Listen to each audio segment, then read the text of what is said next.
So welcome, and if we just go to the next slide. So I'm Lisa Abernethy, one of the Quality Assurance and Moderation Specialists here at Muka Tangata, and I'm joined with Jasmine as well, and I'll just start off with the karakia. So whakatakati hao ki te uru, whakatakati hao ki te tonga, kia mākina kina ki uta, kia mātaratara ki tai.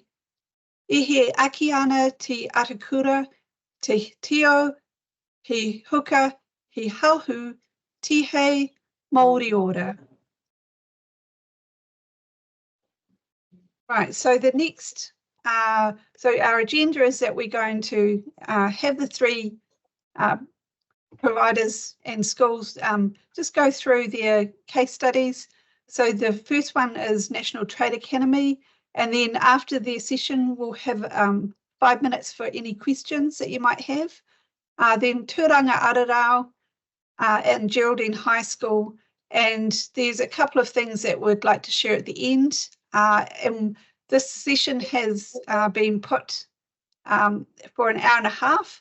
It's likely that it will take the full hour and a half, but we'll just see how we go. So first up is National Trade Academy, and we've got Adrian and Holly. Welcome.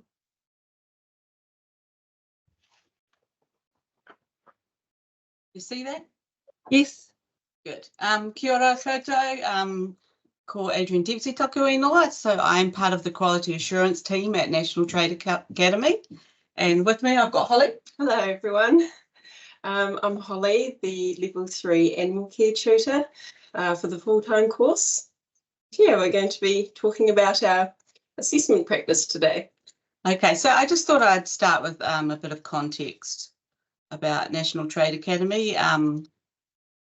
Just for those people who don't really know much about us. So we're a Category 1 provider, a private training establishment based in Christchurch.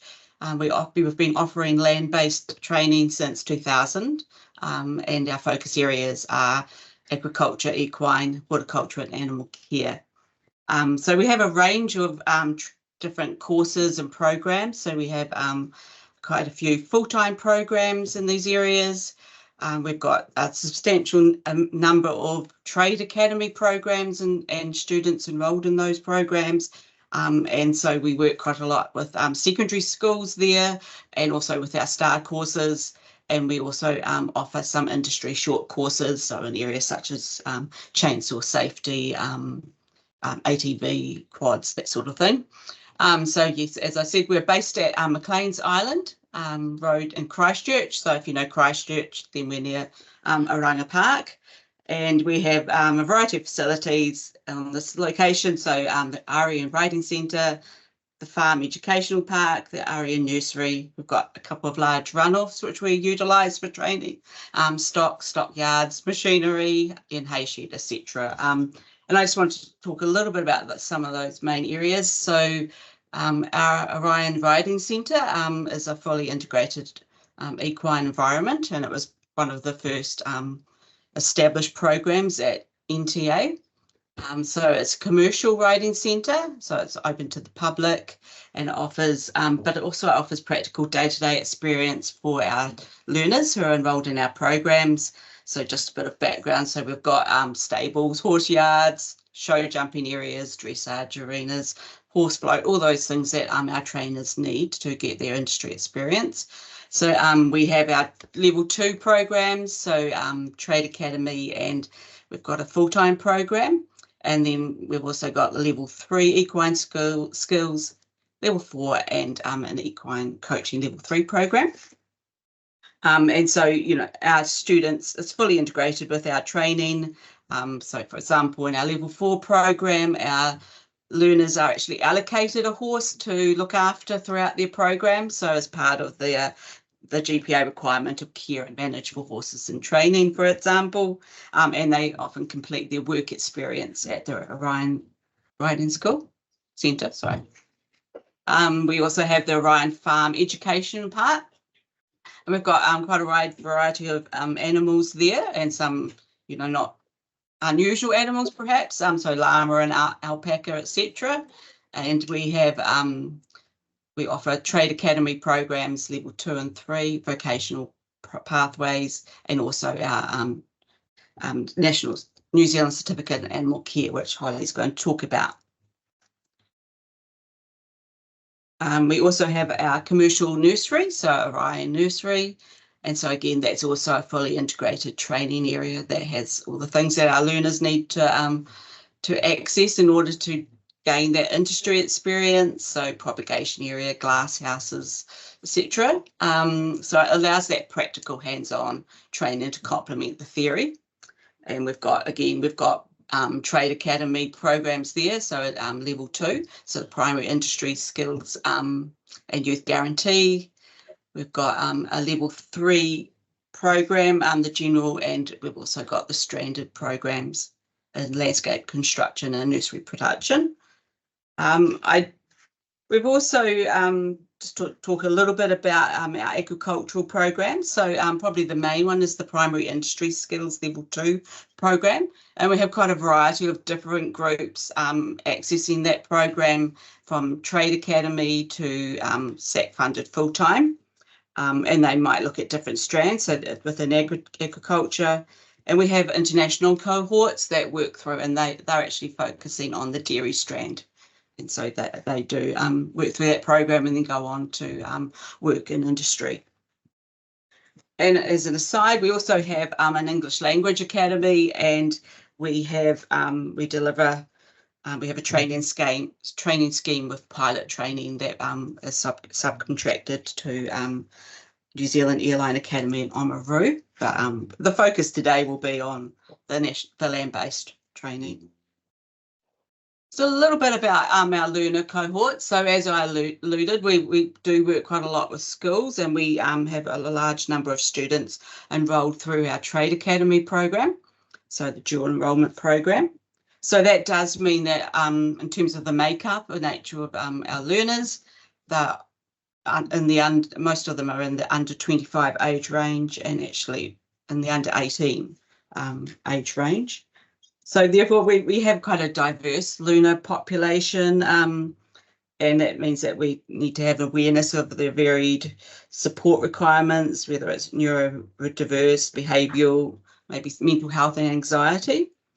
And we do take an academy-wide approach to supporting the learners, and we have a key staff member, our student support and learning advisor, and called Joss, and Joss assists with learning, medical, behavioural issues, following the TC disability plan, and we work towards learner success there, and she also supports the tutors in this.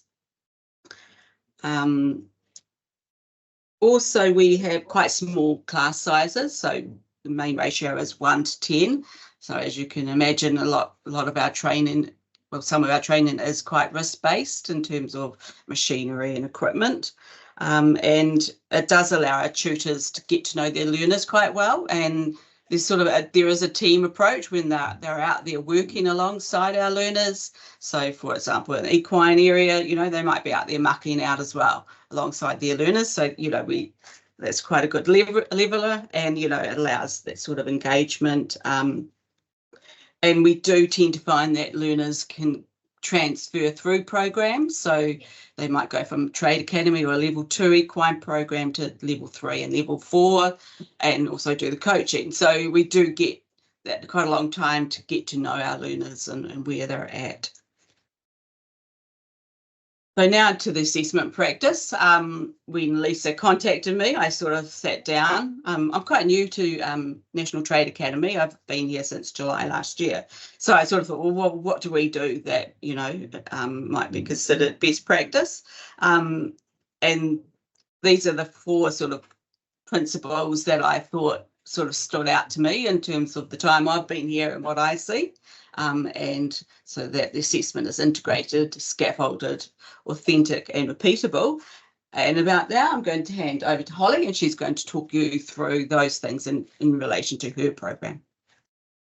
So I'll just start with telling you a wee bit about myself. So I started my career completing level 3 sport horse assistant certificate, and then I've done level 4 teaching, adult teaching in particular. I've also got a LIC AB certificate and a level 5 rural animal technician cert as well. So I've got, a good background in many aspects of animal care, etc., which allows me to pass on my knowledge to the students, which is really cool. With that past experience, I'm able to contextualize the learning and relate a lot of the topics to personal stories, which also helps the students remember knowledge or terminology, etc.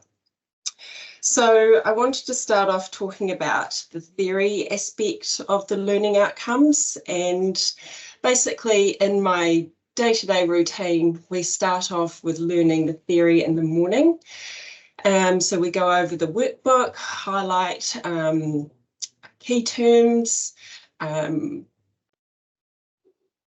completing exercises, and also having class discussions as well. Teaching resources that we use, the whiteboard, Google Classroom, PowerPoint, student workbooks that have been developed for every unit standard and module. So they're really great as well. For the practical part of the learning outcome, I usually do this in the afternoon, gives the students a break from classroom environment, gets them outside, building teamwork as well. So that's really cool. I start off by delivering it in a logical sequence to cater for students who have different learning styles. So some, learn best through theory and some through practical as well. With completing our practicals at the farm park, the students become very familiar and competent interacting and completing routine procedures with the animals, and can pick up when they might be showing abnormal signs of health, which is a really great thing to learn. The students become very familiar with health and safety, animal welfare, and also hygiene protocols, which are really important aspects of, working in an animal facility. So yeah, it's all about making, the students work ready and helping them gain confidence in themselves and gaining a certificate as well. So yeah, scaffolded learning and assessment. So for example, when we're down in the farm park in the afternoon completing practicals, the students will observe me first. So for example, we will bring the animals, let's say sheep, into the yards, and they will restrain the sheep, and I will show them how to trim sheep hooves, talking them through the parts that they can't cut, and then following on from the morning lesson, when we've completed the theory around that topic, they can really put it into a practical aspect, which can also, help them understand and learn better, making it more memorable. So once I've shown them how to complete a task, the students will each have a go, and I will be right there with them, assisting them. They'll be asking me, do I cut this piece? Yes, you can cut that. And over time, they build up confidence, and they actually don't need so much support, which is really cool, because, they've become capable and practical. Yeah, we have many different animals requiring, for example, hoof trimming, so they get lots of practice. And yeah, after a while, I just supervise them. They know what to do. So that's really cool to see that confidence build and yeah, capability. So authentic assessment practice. here at NTA, we like to use lots of photo evidence, and we're really lucky having the farm park there with lots of different animals. I'm able to get some really good quality photos that really grasp and show external moderators, and also Adrian with quality assurance, the task that's been completed. And also, yeah, it just shows that the student can really complete the task that's been assessed. Job sheets are also included for some of our assessments. For example, clinical examinations. While the student is carrying out the examination, they'll be recording details of the animal, heart rate, temperature, respiration, and normal, abnormal signs that they might see. So this is just gaining experience for, say, if they become an assistant in a vet clinic, they have those skills already embedded, and yeah, able to multitask as well, you know, handling an animal, clinically observing them, etc., and then reporting information. Next, I'm going to talk about the repeatable side of things. So the course that I teach is run over a 44-week period, and during that, the animals, of course, need routine procedures done. So it can be naturally occurring for assessment practice, or also that I've organised for that task to be done that day. So for example, you know, we might be trimming the hooves, and they might need done 3 months later. So they get lots of practice over time.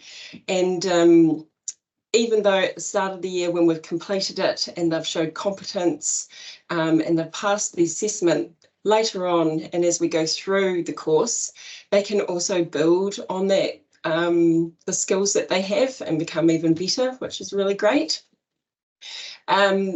The confidence boosts I see in the students from the start of the course, you know, through midway to the end, is really cool. You know, some students haven't really had the chance to be around animals or complete tasks like we do at NTA. So from needing full support and assistance at the start of the year, and then work towards being able to do the tasks themselves, and they just get on with it and they know what to do. It's just, yeah, really cool to see that confidence boost in the students.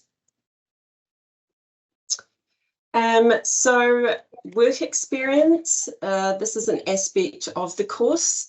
My students need to gain 141 hours to help them work towards the certificate. So this is a really great thing, as it allows them to build almost like a bit of a career profile, and have some really great references on their CVs. They can build on skills that they've learnt on course, learn new skills, helps them become work ready, just being in a working environment and knowing what to do, how to behave, you know, appropriate clothing to wear. So it's very, very important. Some of the students will go to the SPCA, Willowbank, catteries or kennels, vet clinics, but because the strand contains rural aspects and companion, they need some hours in both of those different aspects of the work experience. And the students record their tasks that they've completed and hours in their work experience diaries. So this is an example here, and these are all verified and signed off by the supervisor at the facility. And also once a week, I get the students to add up their hours and I record them, just so I can monitor that they're, you know, going okay, they're not falling behind, so that I can, you know, step in and say, hey, maybe in the next coming holidays, you might want to focus a bit more on that. Yeah. Another aspect of the Animal Care Level 3 course is self-directed learning. So my students are required to complete 68 hours of study out of course hours. I produce like question booklets that help prepare them for the assessment. So it gets them thinking about the terminology they need to use, you know, practice writing assessment quality questions and answers, etc. They can also go through the notes that we've learnt in class prior, or watch educational videos that apply, of course, to the module or unit standard. Like work experience, these hours and tasks completed are logged in the work experience book, and I monitor these each week to make sure that the students are on track. Another aspect I wanted to touch on that really helps the students is the support that we give to them.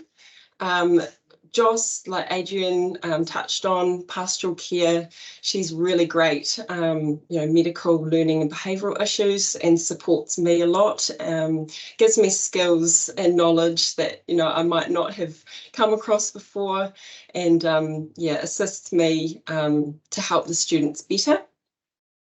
When the students first start the course, they complete the numeracy and literacy assessment, which gives us an indication of the learning level that they're at and where we need to support them. They also have a class once a week for numeracy and literacy to help build their skills for this. We also set learner goals at the beginning of each term. Doesn't matter how small or large the goal is. It could be, for example, you know, turning up on time.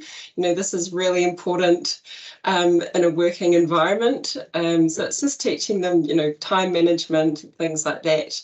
And, you know, throughout life, you know, all of us, we might have goals too. So it just sort of puts them in that mindset to always try and be improving on something.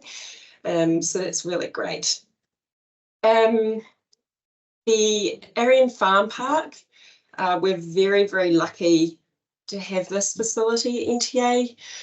It is a business as well, and they have routines that they complete each day down there. So the students, 3 days a week, Monday to Wednesday, they complete an hour in the morning of the setup, help get the animals ready, you know, raking paddocks and feeding.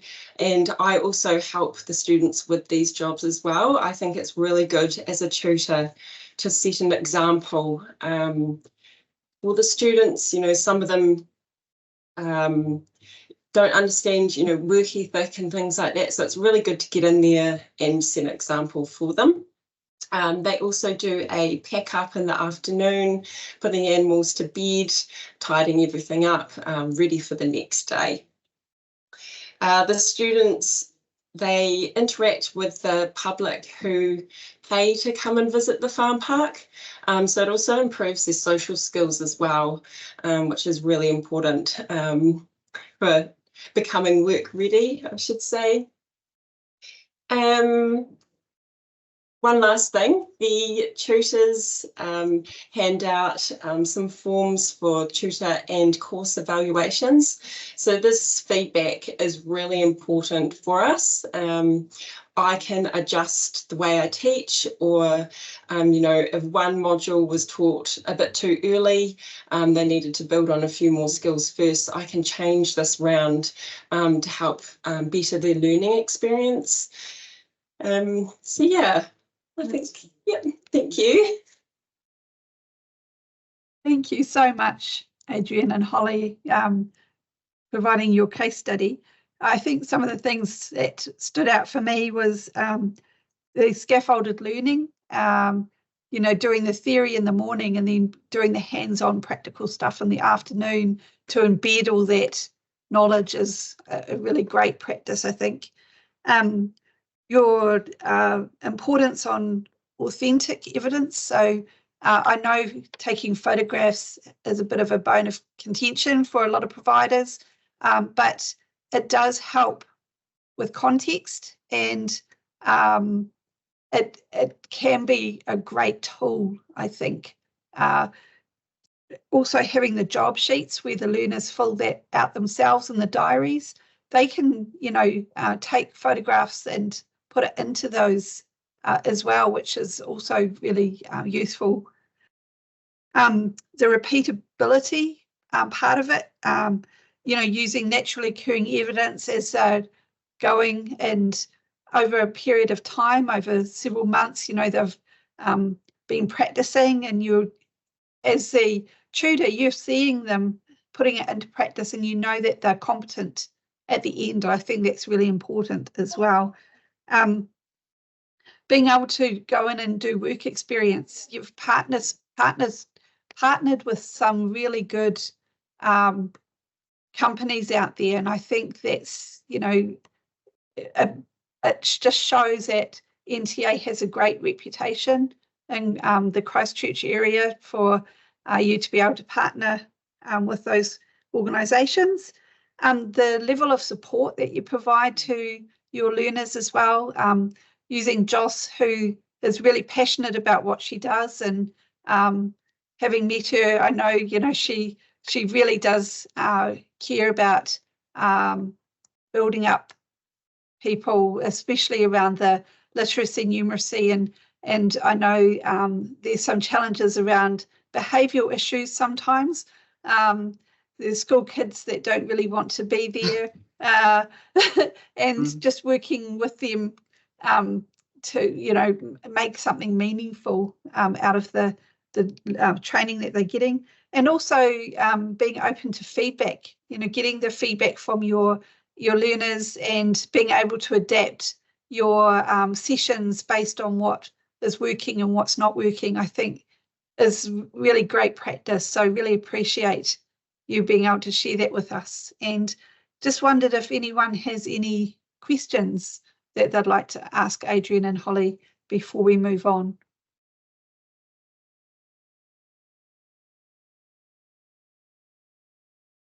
Kim, I think you're on mute. Sorry. That's better. There we go. I'm sorry. When you've got, what would be your average class size for your school groups? School groups are smaller, but they're still around that 10. Yeah. So depends what the program is. Yeah. Yeah. So do you have any support with you when you're doing work in the yards or something like that? Do you have a support person there with you to sort of keep on the other ones that are sort of racing around maybe and not doing what they're supposed to be doing? No, I don't. I think generally they're working quite well. I find that the practicality of the course, the students are actually really engaged, and they want to, help out with what's going on. If we're pushing sheep up a race, they're all there watching. And because the class numbers are around 10, it's quite, it's not too bad to supervise the ones that sort of try and wander off. It's like, well, come back here. I know what you mean. But I find with the experience that I've had at NTA that the students, they want to learn, and they're actually interested in what they're learning. I do wander up and down on my way to the farm park to get my coffee and have a wee look and see what's happening. And they're normally in quite good clusters. You see them, they might be doing some fencing and they're spaced out a little bit, but they're well in control, or they're all hovered around a tractor doing something. So they are generally contained quite well. Yeah, no, that's cool. No, I just thought I'd just ask that question. That's all. Yeah, no, it makes sense. Yeah. Ruth, I see that you've got your hands up. Hi there. I'm from SIT in Invercargill. We also deliver the Animal Care Level 3 program in our NTA, Marahuku Trades Academy. We don't have the benefit of a beautiful animal care facility that you have, but we do partner with the local SPCA for the hands-on learning. I saw a lot in your presentation around pastoral care and the learning aspects and scaffolded learning, which is really good practice.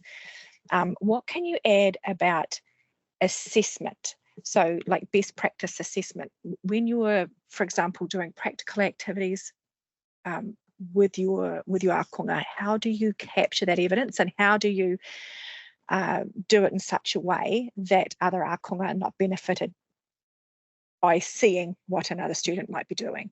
Does that make sense? Yes. So when my students become competent and they don't need my support, I can sort of stand back a bit and take the photos. If students can't behave during lessons, then, you know, there's consequences for that. So, you know, maybe they'll have to go and sit with Joss while I'm completing that practical if I cannot trust them. But yeah, from what I've experienced, my students, they all want to help out. You know, the student might be completing a task and the others will help restrain the sheep. So they're actually in there helping and, you know, using teamwork and things like that. Yeah, I do feel like the paparazzi a wee bit, you know, trying to get all these photos at good angles that actually show what they're doing properly. Yeah. But yes, if they can't behave, then, you know, they'll have to sit out on that one. Yeah, oh, that's interesting. I like what you said. Our tutors have said something similar. Although we're moving to a video capturing of evidence. We set up a tripod and put the student's camera on it, their cell phone on it. They can video themselves doing the work, and other students are excluded from the space so that they're not getting a leg up, you know, by observing. But it's an interesting one, isn't it, to capture that practical evidence in a way that is authentic. Sometimes, you know, I'm on the fence around photographs. Sometimes I look at them as just a snapshot in time, and anyone could have done that thing. You know, the student's just standing there. But video evidence, I think, is more supportive, but perhaps harder to gather. So I guess it's just how do you do it? Yeah, it's a tricky one. Anyway, I loved your setup. Thank you so much. I think the job sheets also really help. So I know definitely when I'm moderating and doing the internal moderation, I like the animal care ones because yes, there are photos showing them, but you've actually got the job sheets, which they're quite detailed in terms of exactly what they're observing and when they're doing it, and etc. I think they're good form of evidence. The job sheets provide the context, don't they? So yes, they do. You know, it pairs it up. A photograph and a job sheet is a great way. So I've got a question here from Tiffany. Are the learners attending 1 day a week and the other 4 days are at college or school? Is that? So with the Trade Academy courses, the majority of those they're attending here 2 days a week, so Thursday and Friday. And then we have the full-time programs. And so, for example, Holly's. Yeah, so mine are full-time, so they're here on course Monday to Thursday, and then Fridays, Saturdays, Sundays are for work experience, self-directed, that sort of thing. So I get a lot of time with my students, get to know them quite well, and because they're on site so much, they really build on their skills, which is really cool. And just one last question from Miriam. Kia ora. Thanks. I'm from Papataro Earth Care. We work quite closely with NTA. And one of the things that I've always wondered is when we're gathering a lot of photo evidence, is there a shortcut for a tutor to put all of that photo evidence into one place? Have you ever, I wonder, I guess the question is like, how do you manage all of those photos and gathering all of that evidence, or do the students do that? What's your strategy for that?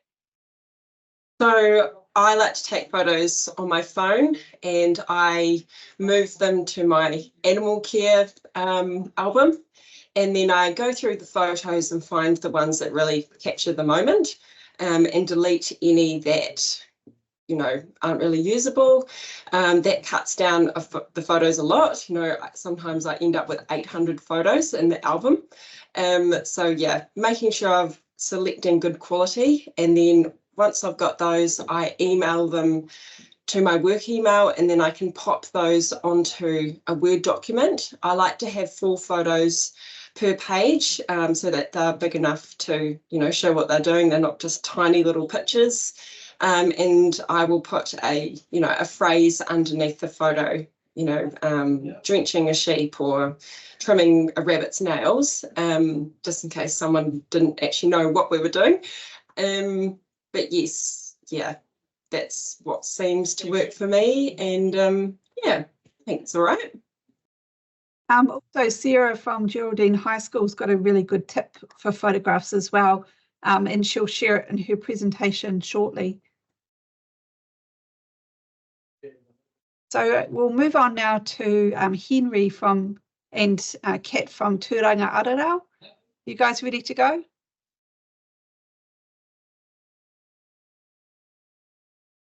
I think you're on mute, Henry, if you're talking.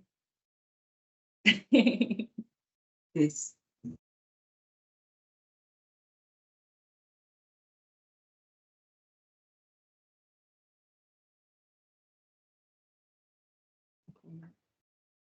Got me now? Sure.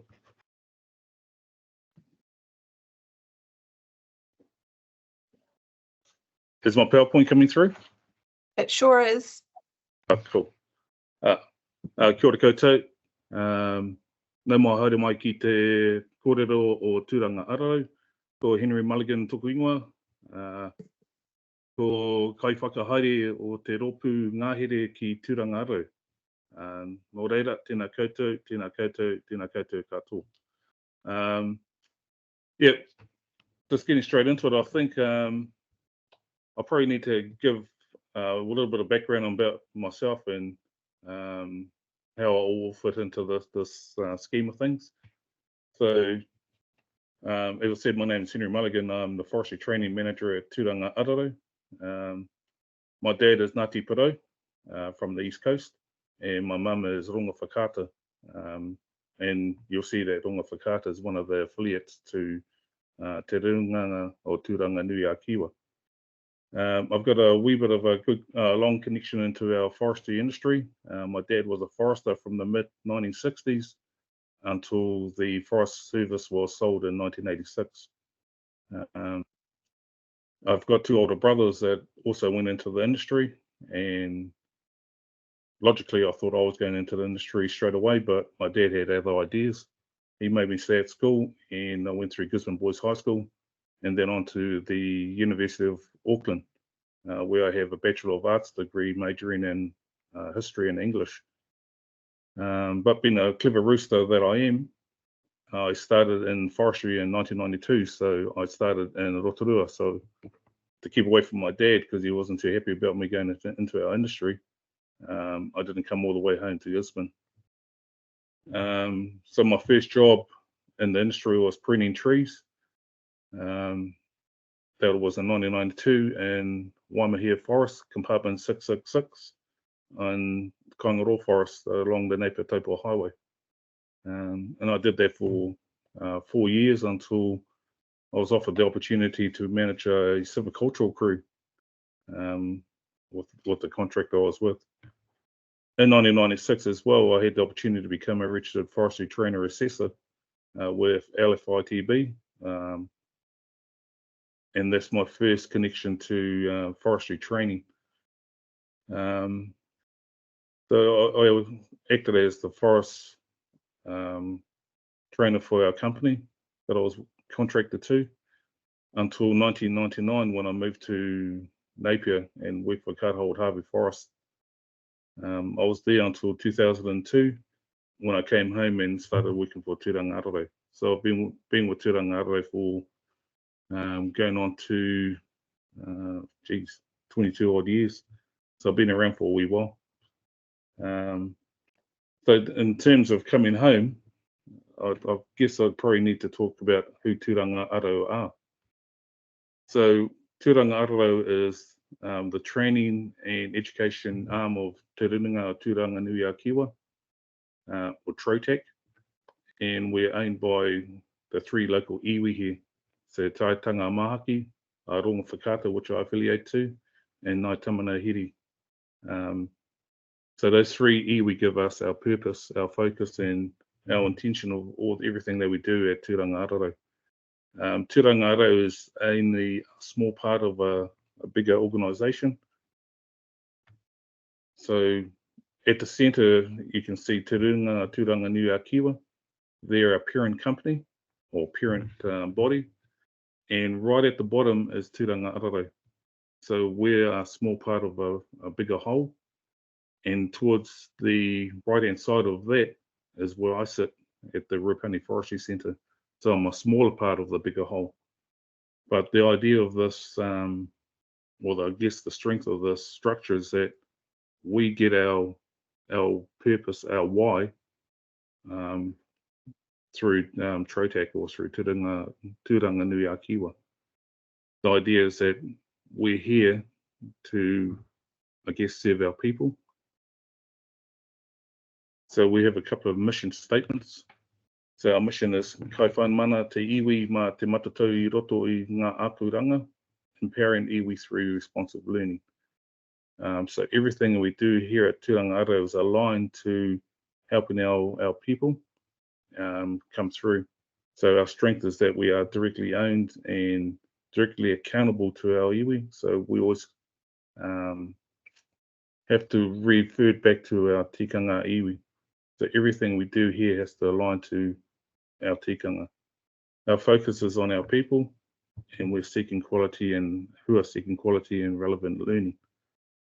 And again, we are measured by quality outcomes of our qualifications, employment and advancement aligned to iwi and regional development. But in saying all that, it doesn't mean that we only serve Tautanga Mahaki, Rongo Whakata and Ngāi Tamana Hiri. We serve everybody that comes through our door. So the idea of manakitanga and whakawhanaungatanga and kaitiakitanga and all that kind of stuff is offered to everybody that comes into our door.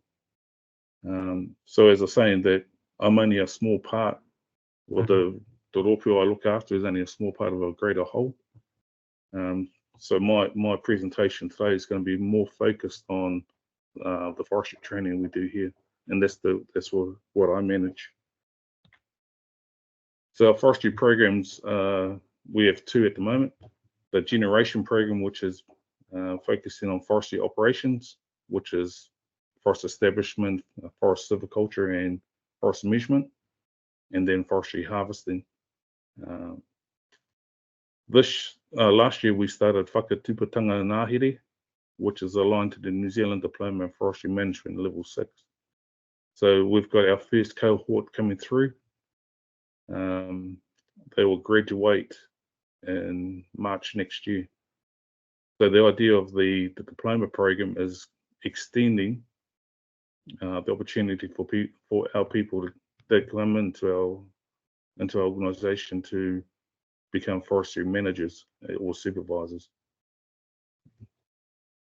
We deliver a whole lot of qualifications under the generation program. So both at level 2 and level 3, both in forestry operations and forest harvesting. We also offer forestry programs to our local secondary schools. So that photo with the three girls that have come out of Gisborne Girls High School in 2020. The girl at the front that's doing the log making went into a crew and was their head log maker for 4 years, but she's now a mum of 2 kids. The girl holding in the middle in the orange is currently working as a process operator of the local logging crew, and the girl at the back was working for C3 on the port. So they all went into the industry after leaving Gisborne Girls High School, and they came into the generation program before entering the industry. We also offer quite a few industry training programs to serve the local contractors and the local companies. So they come to us and ask us to do some training for them. Just to give a wee bit of context of what's happening over here on the East Coast, you guys would have seen the outcome of Cyclone Hale and Gabrielle, and how there's a lot of anti-forestry sentiment going on. But without realizing that at the moment we have potentially 5 million cubic meters of wood standing that could be harvested. And by 2030, there's going to be 8 million cubic meters of wood standing that could be harvested. What the local forest companies are doing at the moment is identifying a sustainable harvest level, and they've come up with between 2.9 to 3.2 million cubic meters still to come down, or they could be harvested over the next decade. There's also increased planting that's happening on the into Tairāwhiti, especially with the carbon credit market that's coming on. So even though there's a lot of anti-forestry sentiment over here at the moment, and that we're dealing with, there's still a lot of forestry activity, and there still needs to be training and assessment done for these guys. We know that the industry is changing. There's a lot more environmental responses coming to our industry, where there's potentially lands that are going to be retired and won't be harvested. With the advent of the carbon credit market, management strategies are changing, so we have to change with them. There's improved and increased use of technology, so mechanization is coming in, so they want to remove the men on the ground, especially in highly dangerous activities such as tree falling or breaking out. So if they can remove the men, that's what they're doing. So increased mechanization, increased use of drones, not only in mapping and compliance stuff, but it's also been used in harvesting operations to run straw line. Increased software, the use of LiDAR and GIS mapping software. So these are all things that we have to take in consideration with our training. So that impacts on the entry level of our students. Back when I was a trainee, we could walk into a crew and do all this manual processing stuff. Well, that gets done by a machine now. So it's changed the way we have to train for entry level. So the majority of our trainees are going in as machine operators. And then it's also impacting on the level of training in our management program. That, as said, with the fast changing nature of technology, we have to keep ahead or keep up with it, so it keeps our students employable and relevant to our industry. We also know that our community is changing. There's a lot of, as I said, a lot of anti-forestry sentiment at the moment, especially post Cyclone Hale and Gabrielle. But we also learned a few lessons from post-COVID when our markets took a hit, and there was a lot of crews that were laid off over that time. So with the fluctuations in markets, that's something that always happens. So we have to be aware of that as well. This kind of stuff is having an impact on recruitment of not only students but people to come into our industry, and also keeping the trained people in the industry. So as I was saying, there's a high mobility in our labour market. So people are moving around, moving out of the industry into other industries or later industries. So that means that Tangata has to be flexible and responsive to any changes that are happening, not only in the industry, but also in our community. The way we respond to it is we're trying to maintain our currency and relevance, and that's done through constant communication with our local industry, keeping up to speed with what's going on in the companies, not only at contractor level, but also at management level, because that's where our management students will be going into. Again, being responsive and flexible and innovative in our approaches. So looking at ways that we can do the training, ways that we can deliver the training. I've always said to my guys that we can overtrain a person, but we can't over-assess or under-assess. So our training is designed to be above the assessment levels. We're always looking for opportunities to expand into related fields. So at the moment, we have just purchased a machine. So that'll improve our transition from our training into our simulator, which is on the screen. And now we put in another layer of training with a machine before they go into the cruise. So that is putting a wee bit of pressure on our resourcing. So we have to be mindful of how we're going to resource all these little expanding interests that we have. We're also looking at getting into civil infrastructure and forest roading. So that's the reason why we've got a machine, because that's what the recovery work that's going on. The skills that these guys are picking up in our programs can then be transferable across other industries. I've went through and had a look at our perceived strengths of our programs, and I think at the centre of our strength is our staff. So all our staff are experienced operators. So Stan Hovell is in the picture. He's got 20 years harvesting experience, but he's also got a background in forest measurement, and he's a bit of a nerd with all this technology that's coming out. We also have access to forest expertise across the board. So we have access to trainer assessors on the East Coast that are able to come and do specialised training. But we also have access to the forest companies where we can bring in people to work with our management guys.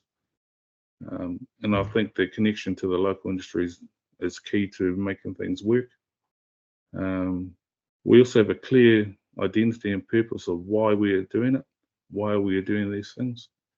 And that comes from not from our identity given by Trotac, but also a clear identity on what we want to achieve as a forestry outfit. I've kind of made up a word called a tauira-centric approach or student-centered approach, that everything that we do, our decision making, our program development, our program delivery is all centered around the tauira. So they're the most important people in this mix.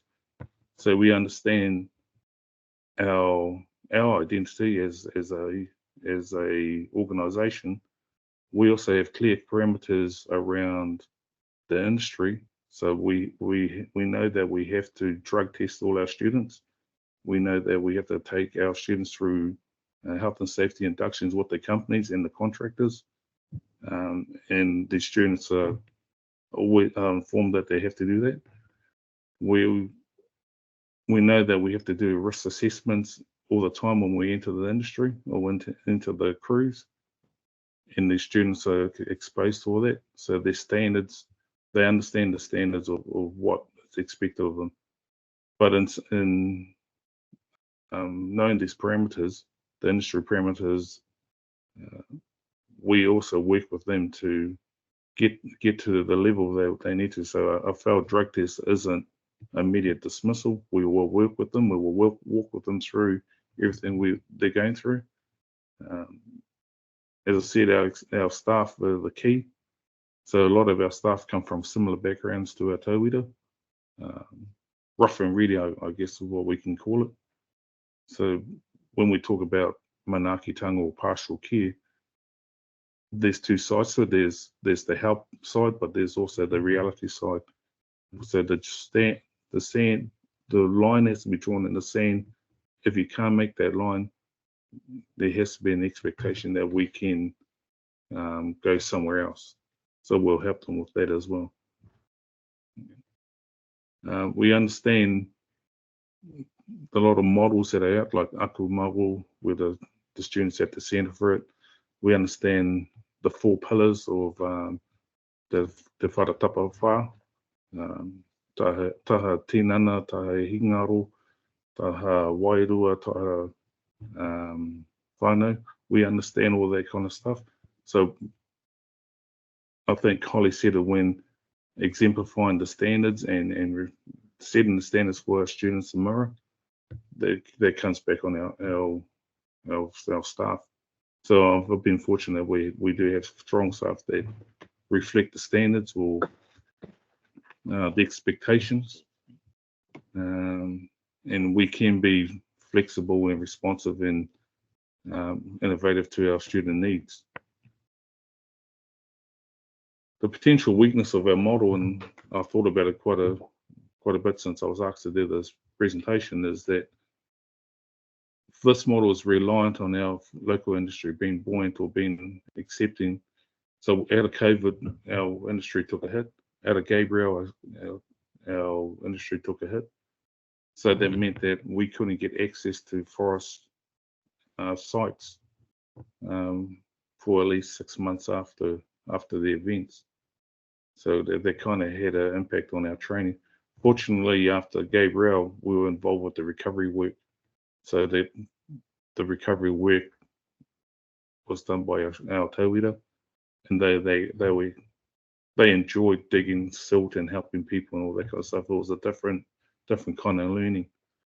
And then when our industry came back, we were able to start placing the guys into the crews in September. But it was a big stretch from February to September and filling that need. We also, again, are battling the perceptions of our local industry, especially post Gabriel. And we got to be realistic.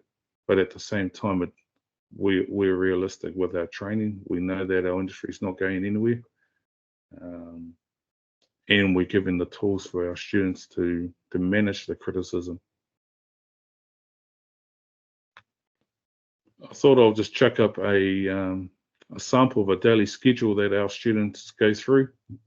We pick them up at 5 o'clock in the morning. One is to get them used to getting up early, because that's when the crews will, if they go into a crew, they'll be getting picked up.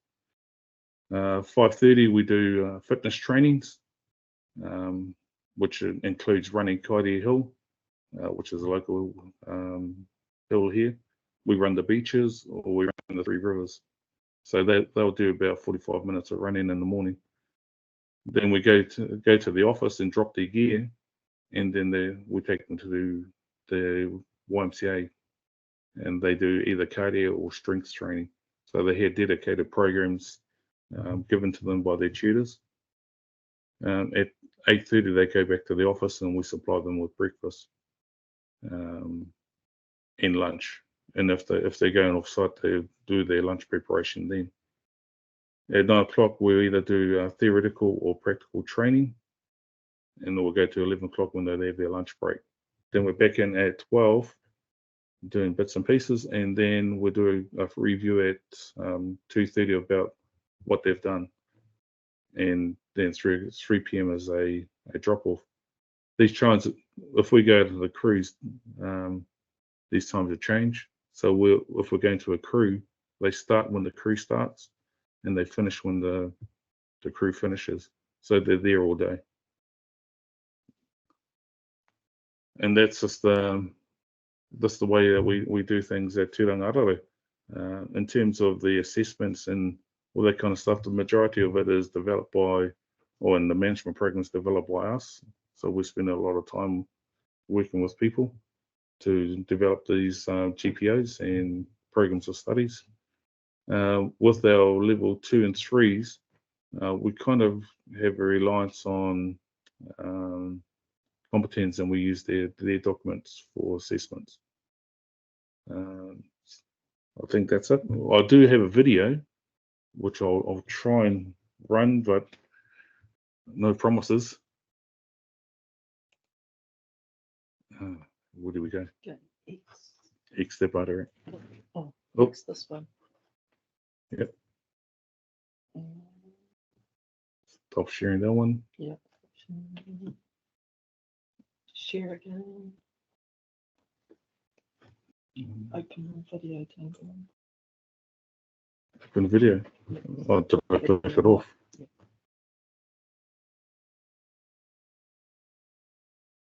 It's okay. So once you click the share button, if you can just make sure that you got the include sound button ticked over as well.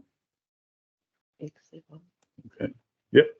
And share. Oh,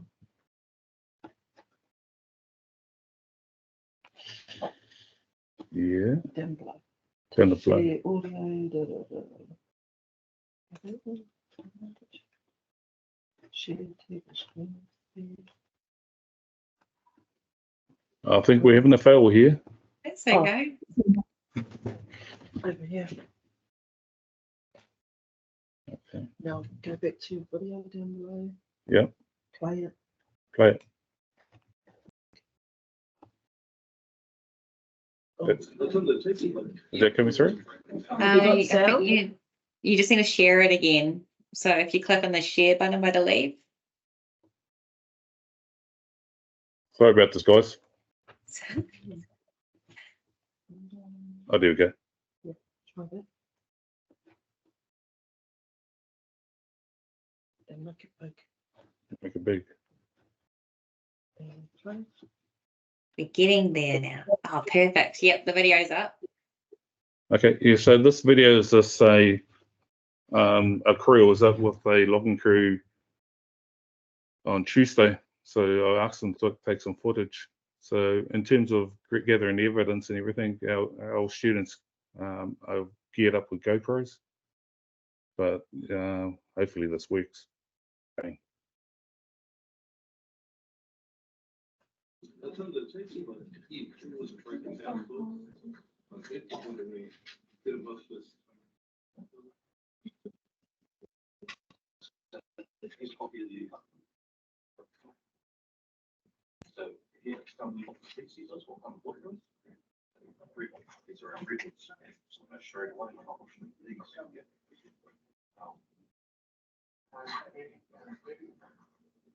We know straight away because we're looking, we've seen that it's got branches, so we know we're not roots up there. So we're going to bring our pumpkin down to our sorting.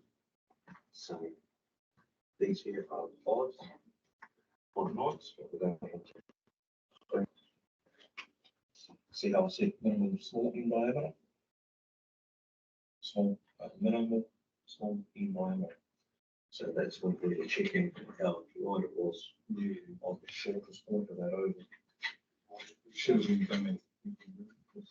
So see how here in the pro, it says no, there's a knots. Yeah? So all the knots of the work.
It's pretty easy.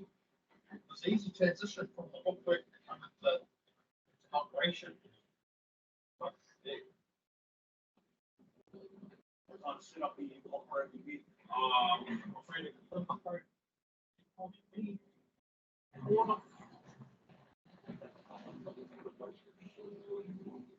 Did I pick a name in here?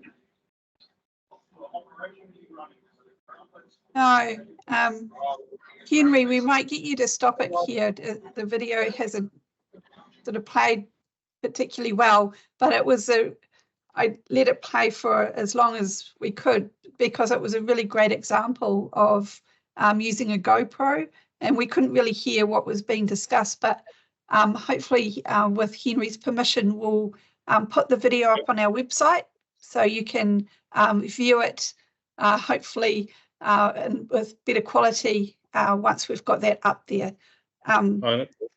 Yeah, so yeah, that was, I mean, that's just a fabulous way. Do they wear the GoPros around their neck, or how is it? Yeah, we have chest harnesses or helmet harnesses. So when our students are standing to waist, they'll have it on their helmet so we can see if they're looking up. So when they're fouling, you look up and live. But if they're doing skid work or breaking out, they'll have it on the chest. We also use a drone. So when our guys are on the cables under a hauler, we can put the drone over the top of them and see what they're doing, how far they're retreating and all that kind of stuff. Wow, that's awesome. So I just took some notes with that. I think some of the things that really stood out for me with what you do is how you adapt to changes, especially in the forestry industry at the moment. There's so much happening, especially with the use of new technologies and things like that. Forestry is a very high risk industry. So, removing people from the risk and using machines seems like a good idea, but you still need people to operate the machinery. So, you're moving from sort of one aspect to another to meet the changing needs of the industry is fabulous. I think another key point you made is that you have such a good connection with the local industry. You know what they want, and you are providing training to your learners for what the industry is wanting. So I think that's really important as well. You do have constraints around what the qualification requirements are, but the qualification is just a guide. So there is a lot of ability within a qualification or program for you to adapt it to what you need and what the industry needs. So I think that's key as well. You just touched briefly on the simulations. So I saw one of the photos where your learners were wearing the VR. Yeah. And again, that's a fabulous way of providing training for high risk, especially when they're just brand new and they might not know anything about what the risk is. So going in and doing some practice in the VR is really great way of providing that to them. The fact that your trainers are all experienced, you've all been in the industry for a long time, and you're able to impart your knowledge, I think is really important as well. And I loved your Tauera-centric approach. I think you might have created a new word there. And I think that's, the key to any successful program is making sure that you are meeting the needs of your learners. Otherwise, you just won't get learners coming.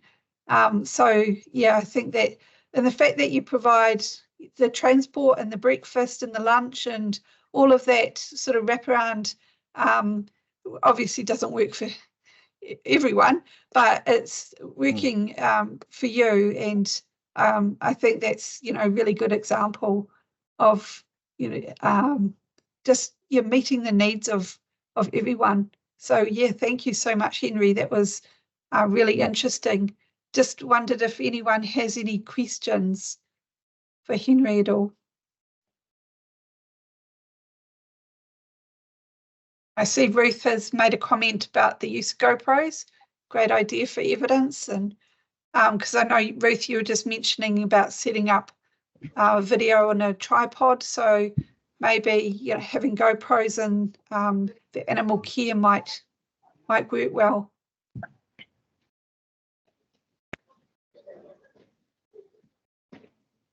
Okay, if no one else has any questions for Henry just now, we'll move over to Sarah from Geraldine High School. So welcome, Sarah. Morena, everyone. Thank you for your time. I will just share my screen. So hopefully you can see that. So I run the Primary Industry Academy at Geraldine High School, which covers years 11, 12 and 13.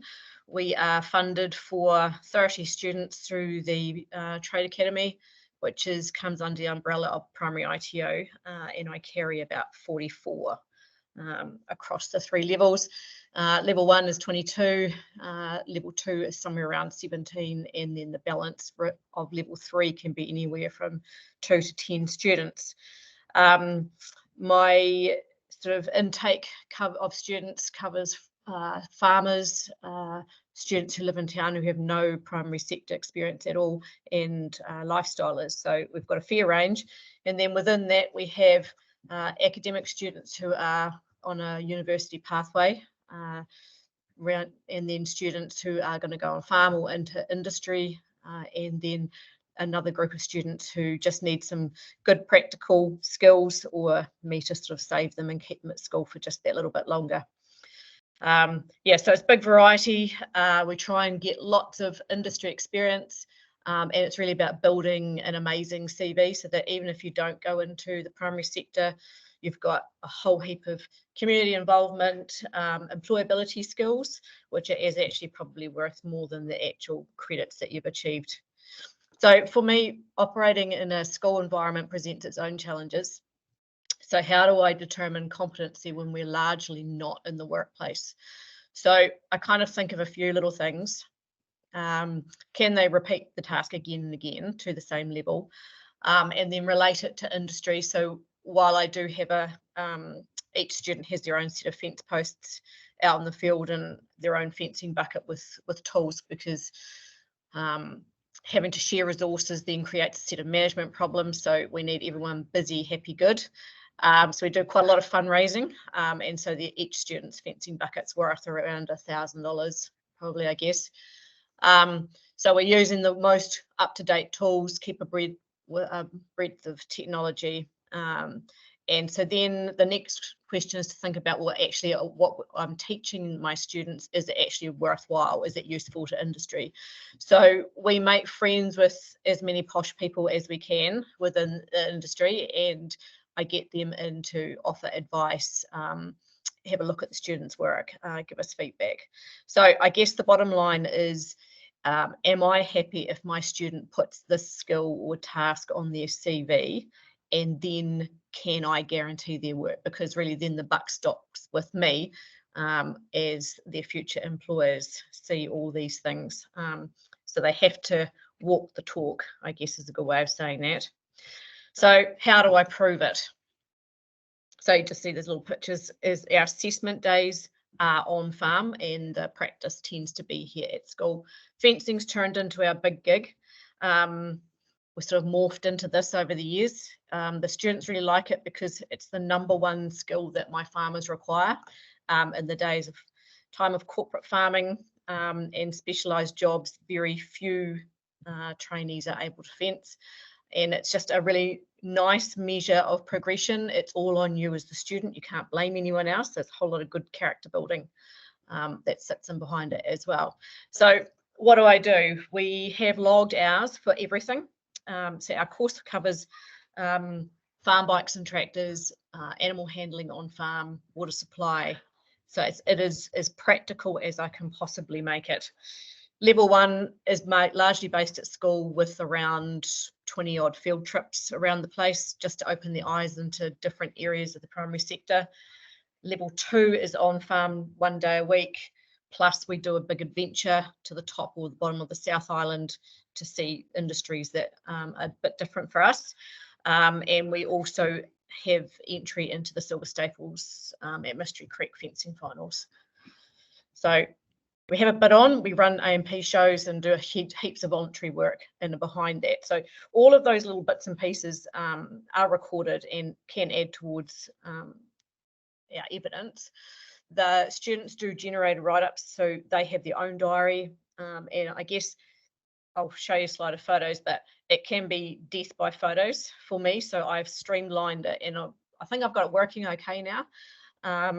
So we'll just run down to Next slide. So a student, through the year, it shows progression. So my big thing is we've got a lot of physical students who are playing rugby or skiing or things like that. So if I can gather the evidence as much as possible throughout the year, so it shows progression over time, but also if something happens to them, they break a leg, I've actually got enough evidence in the bank, as long as obviously they've reached the standard, that we could generate an assessment from that. So you can see from Jacob, he has his termination figure eights rather have improved exponentially. Students also wear a GoPro, so they operate themselves and they annotate their fence. So we do that as a benchmarking every now and again. We've made friends with New Zealand fencing, so we go and help them at their different practice days and meet some farmers. We work for them at the various field days around the place, and they offer us training as well. So I take the photos, but then one of two things happen. I will either just delete what's fuzzy, which doesn't take long, and then I print them, and then that's my involvement done. The students bounce around and give each other the correct photos and glue them into their diaries and annotate them. So I don't really have to do anything with that. And the other idea is to pop it in a slideshow, which I'll show you also in a moment. So using outside experts is really key. It means that there's a bit of authenticity on my behalf, so because I know the students so well, having spending so much time with them, because I pick them up from home if we're outside school hours and we feed them and do a few things like that. So my experts are a really good independent source of feedback, so they will work and give me some feedback on each student. They're all on work experience once they head into level 2, and they're out on farm. So my farmer trainers are also verifiers for me. So trying to find some, this is one of the New Zealand fencing judges. So we look for the top people to help us out. So how do you know what we're doing is useful? Because I can teach them anything I like at school, but if it's actually not helpful when they're out in the work environment, then it's a complete and utter waste of time. So like heaps of stuff in the primary sector we're very, very lucky because they have amazing support groups and contracting associations who are so generous with their time. You just have to ask and they'll give. Yeah, so you can sort of see there all the different things that we do. So work experience. So this can be problematic, but I think we've sort of fine-tuned this as well. When you get this, hopefully you can look at that whole example diary. But they have to, so the level 2 and 3 are out on farm 1 day a week, building towards in somewhere between 20 and 30 days for the year. It doesn't have to be on just the school placement farm. It can be at home, it can be holiday work. It's all good evidence. So they have to do a formal write-up after each day, which is in the form of a Google Doc, which they share with me. And it forms a good basis for health and safety. And also it shows us very easily whether a student's been taken advantage of. So it does a whole lot of extra checks and measures other than just collecting evidence for their standards. So we would expect that students, every day on farm is not whiz-bang, and we wanted to give them a true and correct experience of what a year on a farm is like, which is why it's that sort of 20 to 30 days or weeks. So they cover the seasons, and by the time they get through to calving or lambing, they're actually useful. They've learned the makeup of the farm, and they know their way around. But it also means that we would expect, in wintertime, everyone's just break feeding forever. But we can pick up on the fact that they might have done grubbing thistles for the last 10 weeks, and which has clearly been taken advantage of. So there is, we do check all our farmers, but the work diary has a whole lot of other benefits. So this is student generated. They are expected to have photos as much as possible. Where they can, they are in it. But again, that just depends on what the farm practices are, how busy they are, because it's not feasible to stop and take photos in high pressure situations, vaccinating and things like that. So this is the main basis for their work diaries. But we have also worked out that slideshows are our friend. So we've been doing, this is the second year we've done this, and it's actually been a hit. The students love it. So particularly for my high risk assessments, which is like the forestry chainsaws. I mean, we are school kids doing these level 2s. So I'm kind of a wee bit anal about getting enough evidence to show that we have met the standard. And so there's a variety of different ways we can do this, but basically I will take photos and upload them onto Google Classroom, and that probably takes maybe only 10 minutes. Because they're all in chronological order, as I take them, it's really easy for the students to find their little set of photos. So they're not trawling through heaps, and I can upload them in a few little bundles. So like chainsaw maintenance or upcuts or creek stance or whatever it was. So it takes no time just to chop them and upload them. And so that has certainly made the management of hundreds of photos super efficient, to be fair. So then the students have to generate a slideshow that explains, it's the bell, that explains what they've learned in the practice that they're doing. So what they have to do is I give them some basic instructions, because the first thing a student wants to know is how many slides do we need. So I say 10, but I have just marked the last one and everyone has done at least 30. So try to make it so that not just one slide wonder type thing. They actually put some effort in, and once they get into it and find their photos, they realize they actually can't do it in 10 slides. But I give them the opportunity to work that out for themselves. Give them a few little basic headings, and away they go. So we get a wide range depending on their academic ability. So the slide you're looking at the moment, a student has spoken to the computer and then they just paste it onto the slide. I don't correct any spelling unless it doesn't make sense, because we actually want that to be their words and to be an actual indication of their ability, which does include a wee bit of literacy. And so as long as they're able to talk their way through what they were doing, and it kind of makes sense. So and matching it up with photos of themselves. So it's all in their own words, and it's easy for me to check. And of course I was there at the same time. More academic students will take 10 slides of step-by-step instructions, and that's fine too. So it works. It's just how they like to do things. And what I've actually discovered is the beginner chainsaw operators really like this as generating their like a how-to PowerPoint. Well, it's all fresh in their mind, and then if they need to, they can ask more questions or go away and find more evidence. So they do that so we run a training day, which is all the theory-based side of things, warm and cold starts, and then we do a day on the saw in groups of 6 with 2 tutors. So it's a low ratio for these sorts of high-risk activities. There are apps available as well, which I quite like. It just depends how much detail that you want. So hands-on is one that you might have heard about. But just before you get too carried away in looking at apps, just make sure that your moderator or your overarching provider approves the use of the app.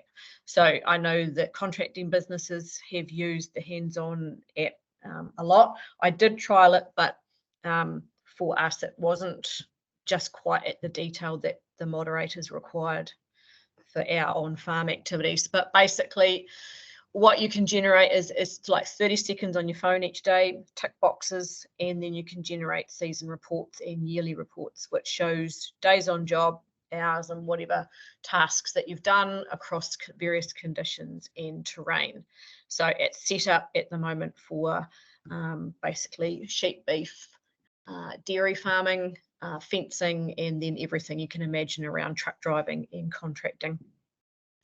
And the nice thing about it that I quite liked is that the farmer or whoever your boss is has to fill out a comment or a verify for the various jobs, or your top 3. So this makes it a little bit easier for them, but then they also have to comment on, you know, your work ethic and things like that. And then once all that's done, the learner also has to put in their comments about how they went for the season. So this is another idea. I think it's got huge potential, possibly just needs a little bit of tweaking, but this potentially is 100% student generated, which potentially is a problem because they have to remember each day to do it. But when I did trial it, the feedback from the students was that they really liked that.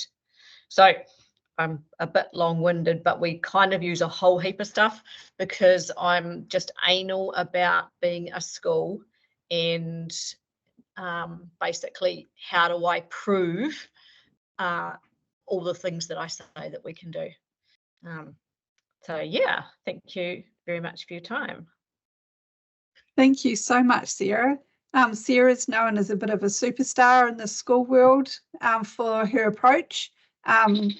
She's got such a buy-in in the area from the industry, the community, and the students in the school that, you know, it's a real good example of how school kids can really make it work. And Sarah has been such an advocate. So, you know, I think big sort of for us, you know, you're such an example.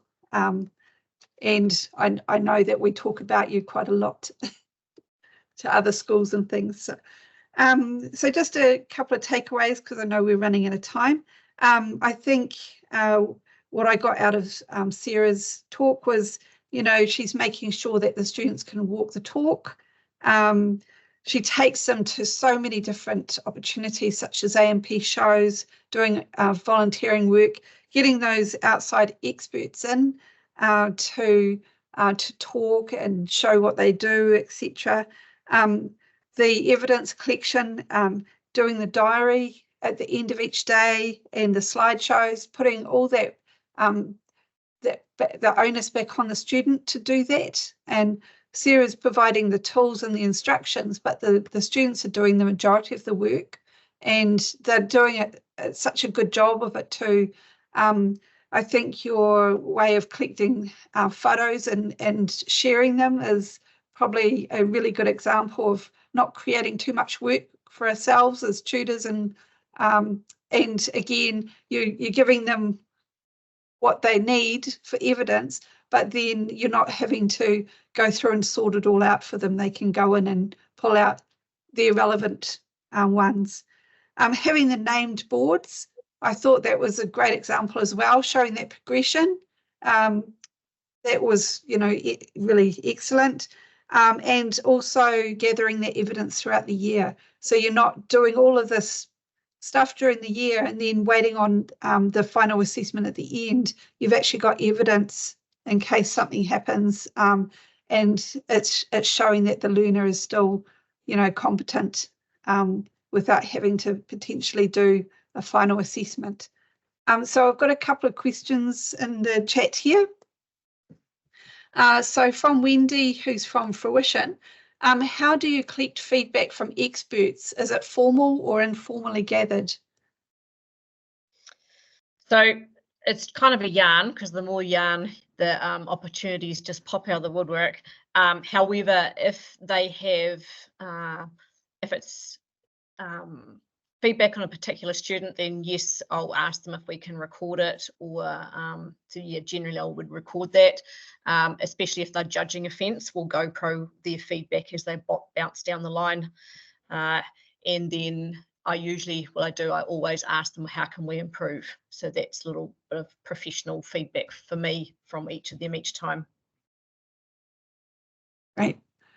And just a comment here from Katie. As an ex-high school teacher, I totally understand the pressure to prove capability and have rigour. It's a demand from the sector that you've met really well. So yeah, that's a good positive comment. And Alison says, great examples of gathering evidence. We're a high school too. So that's good. Any other questions for Sarah? I would just say, just one last thing is when you are asked for moderation, it all hinges on your cover letter. You can't put too much in there, all right? Put everything in, every person you've talked to, every little thing you've been to, because although they're looking at the students' work, it's actually that cover letter that the moderators, I think, are more interested in. So if you can, that's when you can really tell your story about all the opportunities you've given your students, and then the evidence sits in behind that cover letter. So Sarah's talking about both internal moderation through primary ITO and external moderation through us Muka Tangata. We're actually going to be putting a section on our cover sheet with asking for the context. So exactly what Sarah is saying. The schools do this particularly well, where often we're sent evidence and we don't understand what the context is, but that letter of context, it just makes the world of difference to us when we're looking at what has been provided. So that is something that we will be adding into our cover sheet. It's also very good in circumstances where it's been a bit unusual. So, for instance, I had a post-assessment moderation last year where the learner had dyslexia and was doing a verbal assessment, but started the assessment, then got quite a bit of anxiety, so they came back to it, which is why the changes in pen, handwriting, and so on. And that cover letter just explained the context about what actually happened. So when I was looking at it and the changes in handwriting, I wasn't thinking someone else actually took over and started doing the assessment for them. It was that this is the reason why. And without that, I wouldn't have been able to see that. Just on that side as well. So we really, really appreciate the time that Holly, Adrian, Henry, Kat and Sarah have taken to provide us with their case studies. What we will be doing is putting these videos up on our website so you can go back and view them. And Ruth has got her hand up. Sorry, Ruth. Hi, sorry, I just had one question, particularly for Geraldine High School, but for anybody. Do you guys internally post-moderate materials? Because before you have them externally post-moderated by the Muka Tangata. And if you do, is that a medium in which you can describe your context? Good question. Because I'm a one-hit wonder in my school, and we do so much, it's death by moderation, getting people to help us out. So what I do is I never assess on my own. I always have an outside provider or an expert who does the assessing with me. So because I'm the assessor and they're sort of more of a verifier, I can use them in a moderation capacity. Anything that's theory, yes, I do get that moderated internally. But yeah, so that's another, actually I should have said that, it's using those experts for that moderation because nobody else at school understands anything about fencing. So there's no point me getting it moderated by people who don't understand. And that's, yeah, I guess that's part of my anal accumulation of evidence because it's just me as well. Yeah. Right. Just in case it's helpful to the group at SIT, we have a rigorous internal moderation plan, post-assessment moderation plan, that sees every standard that we deliver moderated on a cycle. And if anything is externally moderated, it is internally moderated first. And if there are contexts to be offered, we put those in the internal post-assessment moderation reports. And hopefully, and we include that as in our external post-moderation evidence so that Muka Tangata can review that. That's great. So I hand over to Jasmine to. Oh, brilliant. Sorry, I'll rush through this. So this is only a little bit, and let's hope that my slideshow works. So this is a bit off the cuff because I thought it might be interesting for some providers, if you weren't already aware of it, to be part of couple of projects. So at the moment, so the Food and Fibre Cove are doing a 21st Century Delivery and Assessment project. And so they're basically looking, identified a need for provider programs that are relevant for the 21st century and that meet learner and industry needs. There's a bit more information and I'll send out the slides later, but they are running at the moment, but there is still space to run in some group discussions around the country, but also surveys to be answered. So we'd love to get your feedback on that. If you're interested in doing it, I've included Jackie's email on there, and she is very aware that I'm talking about it today, so she won't just get a surprise. But we want everyone's feedback and we want everyone's input. So again, I'm just raising a bit of awareness in case you hadn't received it before. Next one, just because I know we're out of time, very far out of time, but we've got drop-in sessions coming up. So on the third, what was it? I need to remember. On the third Wednesday of every month, we're going to be having some drop-in sessions, and I think they're from like 1 to 2. Are they, Lisa?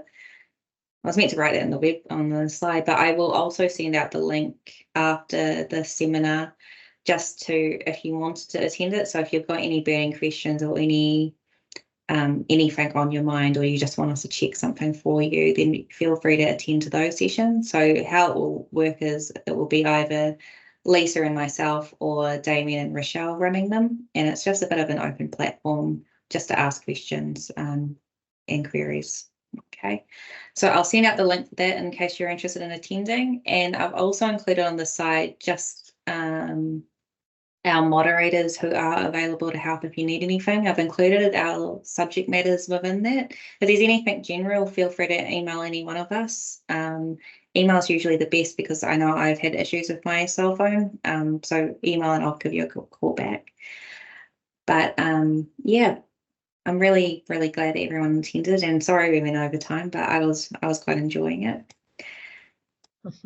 And the next slide, we've got your practice. So we've had some really, really good providers speaking to us today, and I really enjoyed their presentations, and we can talk about concepts until the day's end. But until we get tangible examples and are able to share them with you all, we don't, a concept compared to an example, I always prefer the example and then building up the concept onto there. So if you want to talk about your own practice, then please let us know. You can let Lisa or I know if you've got the email, or you can email moderation@Muka Tangata, because we are hoping to do more of these sessions, but also share them on our website. So providers that are looking for ideas or potentially struggling, looking to connect those people and those practices together. Yeah, and again, thank you to the providers who shared with us today, because we have seen your work and we've spoken about it, and we all enjoy looking at the resources that you're sending through, and so we just want to show them to other providers as well. Now, if anyone's got any burning questions, then please either send us an email, just because I'm very conscious that we are 12 minutes over. Does anyone have any last minute questions that they'd like to ask, or am I okay to do closing karakia? Perfect. I'll do closing karakia. And again, I hope to see you all again soon. So, Maya te tapio, Maya te tawhito, Maya te kahui o ngā ariki, Maya te pipi atu kia rongo. Ka tūturu e rangi, ka tūturu e papa, kia whakamau ai enei, kōrero kia tina. Home hui tai kie. Okay. Brilliant. And we'll send out all the slides to everybody. And no, Miriam, we don't. We'll probably hear about it at the same time that you do. But we'll send out all the slides. If anyone's got any questions, then please let us know. And yeah, hope to see you all again soon. Kia ora, thank you.